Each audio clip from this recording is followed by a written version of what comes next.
textos bíblicos antigos que não aparecem nas versões modernas ou estão incompletos, né? Parece faltando um pedaço, coisa do tipo. E aí, exatamente se você é um leitor das Bíblias corrigidas, King James também, se você é um leitor de Bíblias mais antigas, quando você chega nessas versões mais novas, mais recentes, mais modernas, né? Em tese, às vezes, você vai levar um susto, né? Porque alguns versículos não estão não estão lá como você, na sua cabeça, né? Eles deveriam estar lá. Então a gente vai estar dando seguimento aqui, mais um vídeo dessa série, parte 2, né? Nós estaremos trabalhando aqui o Mateus, mais ou menos do 11 ali até o 20, né? Mas mais precisamente do 15 ao 20, que é onde temos aqui as variantes do momento, as variações de, de tradução, né? Então, se você é um desses leitores dessas Bíblias aí, deixe os comentários se você usa a corrigida, atualizada, aliás, corrigida fiel e também a King James, né? Até mesmo em espanhol, a Reina Valera também é uma Bíblia dessas que segue esse padrão. Então, quando você vai para os textos antigos, você vê uma coisa, quando você chega nesses textos modernos, você vê outra coisa e você pergunta, será o que que aconteceu? Os textos sumiram. Beleza. Vamos lá então. Nós temos aqui agora exatamente esse texto, que é exatamente esse conjunto de textos aqui na parte 2, onde, como eu disse no vídeo 1, né, esses vídeos eles eram meio que desnecessários se você entendesse um pouco mais de todo o processo de tradução, de onde que vem essas traduções, o que que muda, o que que não muda, né? Só uma dica aqui, por exemplo, se você compra uma Bíblia, você não sabe se aquela Bíblia é corrigida, atualizada, o que que é. Você vai lá em Romanos 8 e 1. Se tiver escrito lá, né, o texto completo, assim, aquela parte que não é da segunda carne, mas segundo o Espírito, é uma Bíblia corrigida, ou então uma Bíblia corrigida fiel, ou então talvez uma King James de 1611. Se não tiver essa partezinha aqui, né? Que não é da segunda carne, mas segundo o Espírito, né? Ou seja, não há nenhuma condenação para os que estão em Cristo Jesus. As Bíblias mais recentes, elas param aí. As Bíblias mais antigas vão dizer que não é da segunda carne, mas segundo o Espírito. Mas vamos aqui para o nossa proposta de hoje. Se a forma de você ajudar o canal é compartilhando, escrevendo aí, deixando um comentário aí. Se você concorda com alguma dessas observações que eu faço aqui ou não concorda também, pode deixar aí. O canal aqui é democrático até certo ponto, pelo menos. Evangelho segundo Mateus, capítulo 15 ao capítulo 21, é onde a gente vai estar exatamente passeando um pouquinho aqui. No capítulo 15, versículo 6, na King James vai estar dizendo: E não honrar o seu pai, nem a sua mãe, esse estará livre. Não é questão do Corban, né? Que os fariseus ali haviam inventado uma doutrina lá que se você dissesse que é dedicado ao Senhor, então você perde aquela obrigação em relação aos pais. Jesus está dizendo que essa interpretação ela está equivocada, né? Então, beleza. Aí nós temos aqui nem o seu pai nem a sua mãe. Quando você vai para a Bíblia da frente aqui, que é exatamente a Almeida, né? Almeida, a nova Almeida, que é a Almeida atualizada, né? Nova Almeida atualizada, chamada NA, ela vai dizer que esse não precisará mais honrar os seus pais. Quando você olha assim, a informação ela está sendo colocada, né? Não tem nenhum problema aqui. Você olha e diz, elas estão dizendo a mesma coisa, honrar os pais, e a outra está dizendo honrar o pai e mãe. O que que você poderia ainda argumentar, né? Ou quando você vai para a NVI, nesse caso, ela vai dizer, e ele não é obrigado a honrar seu pai dessa forma, né? Parece que sumiram aí com a parte da mãe, né? Ou tá no outro texto, nesse texto não aparece no versículo, né? Beleza, então aqui nós temos exatamente a ideia que esse caso aqui, se você fosse pensar, ele é bem mais específico, né? Ele identifica ali, talvez, pudesse argumentar numa teologia que o autor, de alguma forma, ele quer especificar mesmo o pai e a mãe, sem citar de forma genérica os pais, né? Ele quer dizer pai e mãe, então essa tradução seria melhor por N e N. Beleza.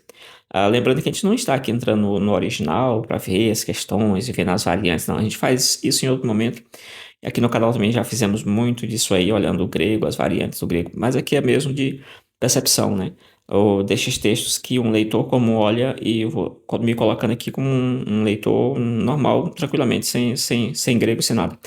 Então o leitor normal vai ver aqui, uma diz honrar o seu pai e a mãe, outro diz honrar os seus pais e outro honrar o pai. Beleza, seu pai. E aí nós temos algumas informações faltando, algumas informações mais particulares aqui, específicas, né? Elas sendo generalizadas aqui, né? Por exemplo, e mais se tornando ainda mais específica aqui no pai. Ok, lembrando que todas essas versões são referentes a versões online dessas Bíblias, e aí nós temos basicamente essa demanda aí, né? Feita essa primeira observação, vemos que essa parte de sua mãe, né, ela não aparece mais nas outras traduções. Aparece pai, ok, ou os pais, mas a mãe, ela está aqui exatamente eliminada aqui. Isso pode ter alguma implicação? Pode, né? Quem sabe? Para alguém que queira fundamentar algum tipo de doutrina, algum tipo de pensamento num versículo desse, né? Quando você vai para essas versões modernas, cadê? Aí nós temos Mateus 15:8, né? Este povo se aproxima de mim com a boca e me honra com seus lábios.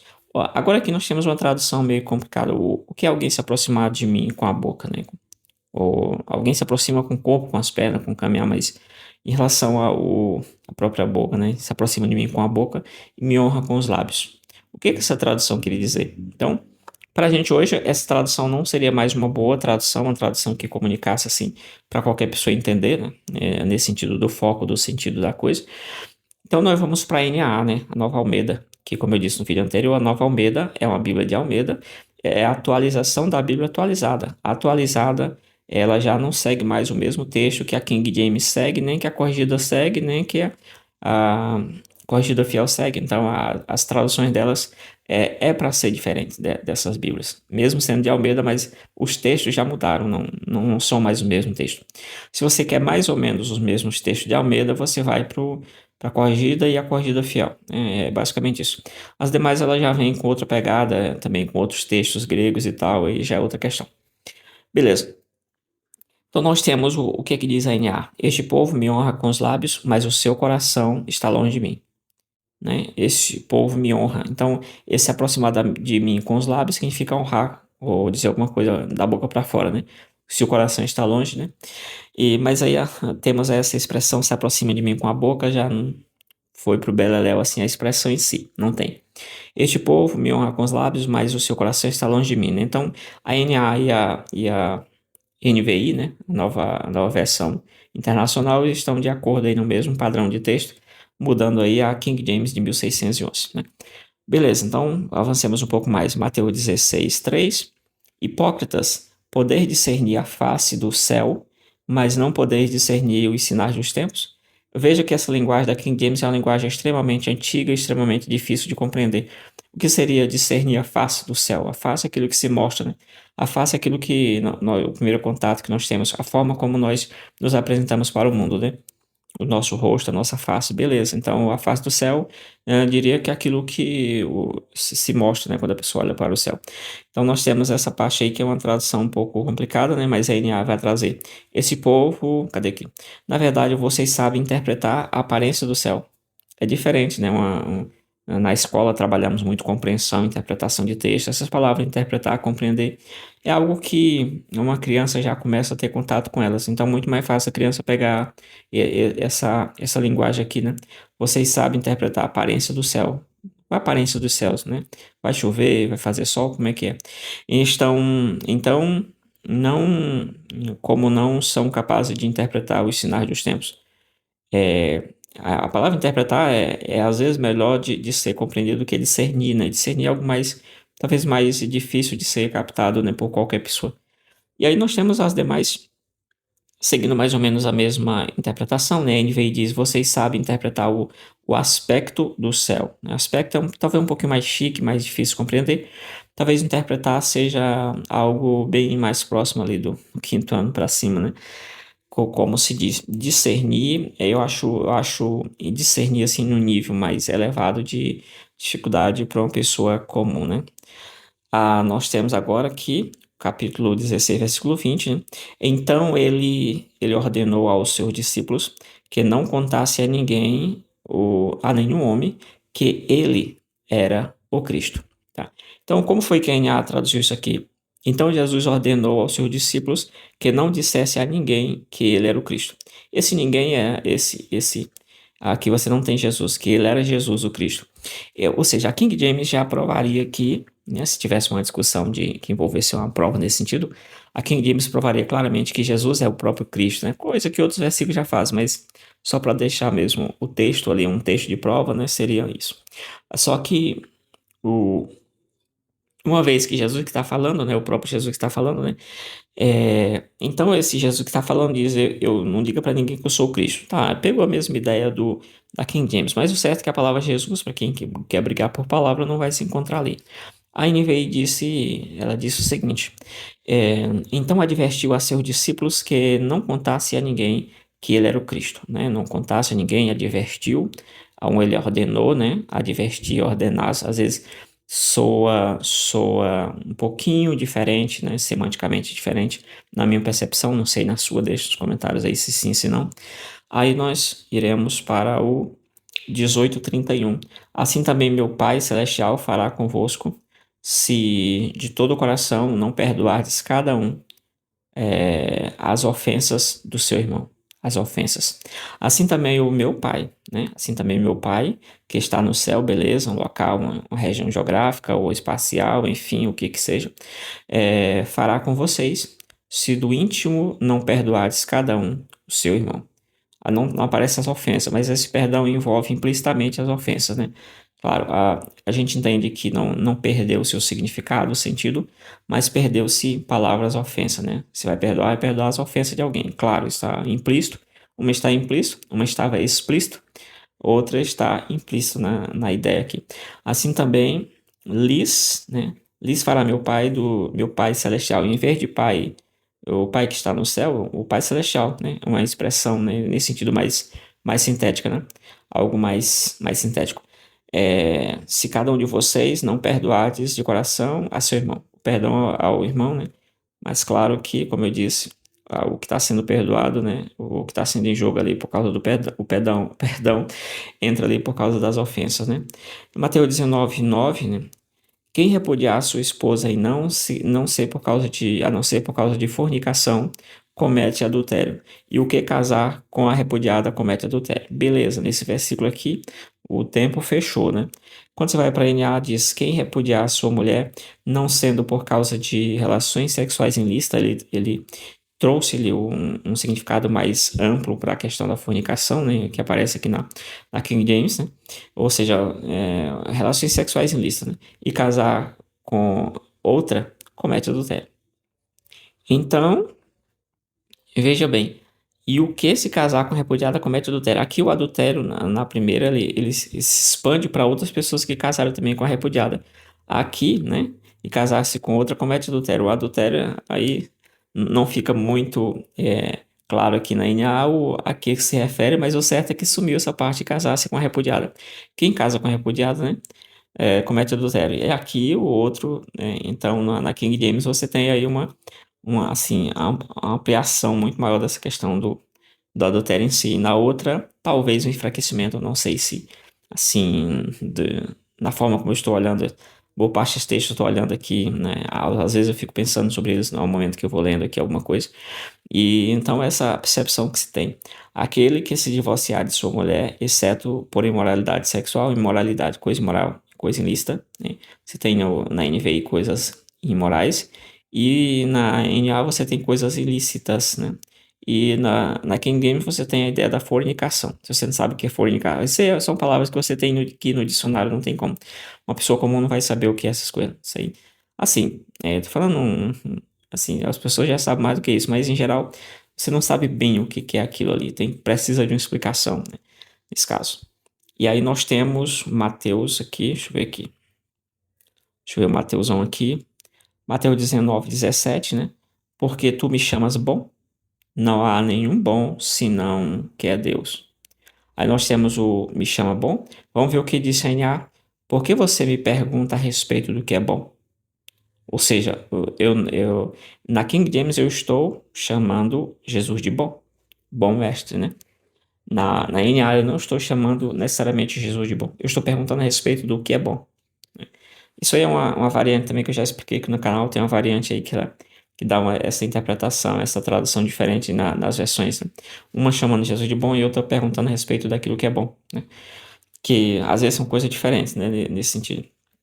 Aqui elas estão dizendo coisa relativamente diferente aqui. Tem uma variante meio séria aqui nesse sentido. Então a NVI disse assim: por que me pergunta sobre o que é bom? Há somente um que é bom.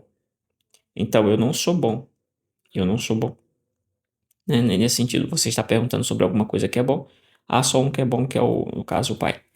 Né? Então tem essa questão se o jovem chamou Jesus de bom ou se ele perguntou a respeito do que é bom, que são duas coisas diferentes. Então nós temos aqui o versículo 20, o capítulo 20, versículo 7. Ou seja, mais um ponto aqui. Veja que o chamar bom, chamar de bom, cadê aqui? Me chama bom.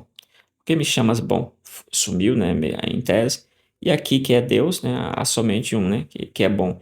Aqui ficou declarado que é Deus, aqui ficou implícito, né? Bom só existe um. Esse um, claramente, implicitamente aqui seria Deus. Somente um que é bom. Deus aqui. Aí, beleza. Mas você tem a perda do texto em si, aquela parte do texto. Se esse texto foi inventado, se ele é o melhor texto, aí a discussão aqui do vídeo não é essa. Qual é o melhor texto, mas a forma como os versículos antigos eles somem nessas traduções modernas e você tem que saber o porquê que as coisas acontecem assim. Então, capítulo 20, versículo 7, ele disse-lhes, ide vós também para a vinha, e tudo quanto for justo, vós recebereis, né? Vós recebereis. E a NA vai dizer, então ele lhes disse, vão vocês também trabalhar na vinha. Não tem nada de justo aqui, vão trabalhar na vinha, acabou. Beleza, né? Aí, quando você vai para a NVI, o que ela vai dizer? Ele lhes disse, vão vocês também trabalhar na vinha. Pronto, não tem negócio de o que for justo, você vai receber o que for justo, nada disso. Então, essa parte aí já sumiu nessas novas versões, né? Novas traduções, enfim, como você queira chamar. Nós temos o 20:16. Assim os últimos serão os primeiros e os primeiros serão os últimos, porque muitos são chamados, mas poucos escolhidos. King James traz esse texto. Porém, a NA já não traz esse texto. Assim os últimos serão os primeiros e os primeiros serão os últimos. Não tem negócio de muito chamado e poucos escolhidos. Você já foi para o Beleléu, esse texto aí já foi. Se ele está em outro lugar, aí é outra questão, mas versículo a versículo não aparece aqui. Assim os últimos serão os primeiros e os primeiros serão os últimos na King James, né? 20, 22 e 23, né? Por exemplo. Podeis vós beber o cálice que eu hei de beber? O que é um hei, né? Seria o que eu estou para beber, né? Seria muito melhor essa tradução que eu estou para beber, né? E beleza. Então, o que disse a NA nessa questão? Será que podem beber o cálice que eu estou para beber? Ok, uma tradução muito mais compreensível. E ser batizado com o batismo com que eu sou batizado? E eles responderam, né? Eles responderam, podemos. Então Jesus disse, vocês beberão o meu cálice, né? O meu cálice. Veja que, e a NVI diz o quê? Porque vós bebeis, né? Podem vocês beber o cálice que eu vou beber? Podemos, pronto, beleza. Ele respondeu, Jesus, disse-lhe, certamente vocês beberão do meu cálice. Pronto. Agora, esse texto gigante que está em vermelho e ser batizado com o batismo que eu estou para ser batizado, sumiu. Sereis batizado com o batismo com que eu sou batizado também. Não tem. O que tem é a questão de que vocês vão ser batizados, ou vocês vão beber, né? Ou seja, o versículo ele ficou mais resumido, né? Vocês podem ser batizados com o batismo que eu sou batizado. Aí ele vai dizer aqui, ó. Diz, podemos. Então disse Jesus, vocês beberão o cálice, mas e o batismo? Né? Ficou uma coisa assim meio. Algumas coisas você consegue pegar, outras você não consegue pegar porque elas não estão aqui, né? Então fica essa questão. A ideia do beber o cálice, beleza, mas esse ser batizado e tal, essas coisas. Ficou lá na ideia dele do Podemos. O Podemos aqui, né? Essa resposta deles aqui nas duas traduções já explica ou é usada para explicar essa longa frase aqui e podem ser batizados com o batismo que eu vou ser batizado, tá tudo nesse bojo. Mas o certo é que sumiu muitos textos aí, né? Nessa questão. Pronto, 21:12, né? E entrando Jesus no templo de Deus. Onde é que tem de Deus nos outros? Não. Entrando Jesus no templo e expulsou todos que estavam ali. Beleza, o templo poderia ser qualquer outro templo, tá? Mas claramente por contexto, né? o templo que Jesus está entrando ali, é exatamente o templo de Deus. Então não vejo muita perda aqui nessa questão. Mas vamos ver o que diz. Alguma coisa que. Vamos ver que há uma diferença entre elas tem. E no templo de Deus, e expulsou todos os que vendiam e compravam no templo, e derrubou as mesas dos cambistas e os bancos dos que vendiam pombas. Jesus entrou no templo e expulsou todos os que ali vendiam e compravam, né? Vendiam e compravam. Derrubou as mesas dos cambistas e as cadeiras dos que vendiam pombas. Então não é banco, talvez pensasse um banco, mas o banco é no sentido de cadeira, né? Legal. E Jesus entrou no templo e expulsou todos os que ali estavam assentados, que estavam comprando e vendendo, derrubou as mesas dos cambistas e as cadeiras dos que vendiam pomba. Beleza. E aí, chegamos até o final. Esse foi o vídeo 2 de textos antigos que estão ausentes ou então incompletos em traduções mais recentes ou traduções modernas. Se você gostou, compartilhe os nossos vídeos. A forma que você tem de ajudar o nosso canal também. Se você chegou até aqui também, digita nos comentários aí tradução, né? Tradução, ou pode digitar a palavra cambistas, né? Cambista, que eu vou saber que você chegou até aqui. Obrigado aí se você chegou até aqui, né? Obrigado aí pela contribuição ao canal. Com certeza você tirou algum tempo da sua vida para contribuir aqui no canal com o aumento das horas do próprio canal. Obrigado mesmo, realmente. Então, comenta aqui cambistas ou então aí traduções que eu vou saber que você chegou até o final. Obrigado aí, valeu, até o próximo vídeo sobre o mesmo tema aí, né? Avançando um pouco mais agora em Mateus, nos versículos dos capítulos posteriores aí. Valeu, fui.